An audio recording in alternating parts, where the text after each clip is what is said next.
Welcome to The Last Breakfast. Please enjoy the video. In this video, I will explain how to connect Shopify to VSCode. We'll start by getting your local development environment ready, which is crucial for efficient theme customization. You'll learn about the key tools and steps needed to link your Shopify store with your code editor. This process will help you streamline your workflow, making theme development much smoother and more productive. Let's dive into setting up your powerful development setup. First, you'll need to install the Shopify Command Line Interface, or CLI. This powerful tool is absolutely essential for developing and interacting with your Shopify themes locally. You can easily install it using a package manager like npm by running npm install g at shopify/cli or homebrew on Mac OS.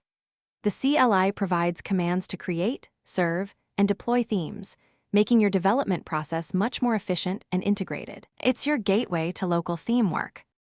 Once the Shopify CLI is installed, you can begin developing themes locally. Use the command Shopify theme init to create a new theme project, or Shopify theme pull to download an existing theme from your development store. Then, connect your local theme to your store using Shopify Theme Serve.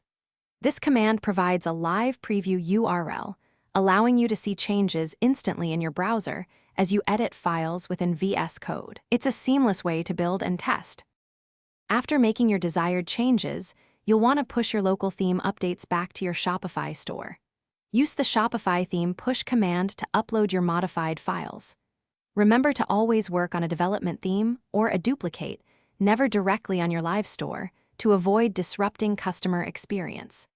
Implementing version control, such as Git, is also a best practice for tracking changes and collaborating effectively. This ensures a robust and safe development workflow. Thanks for watching. If this was helpful, leave a like and consider subscribing. See you next time.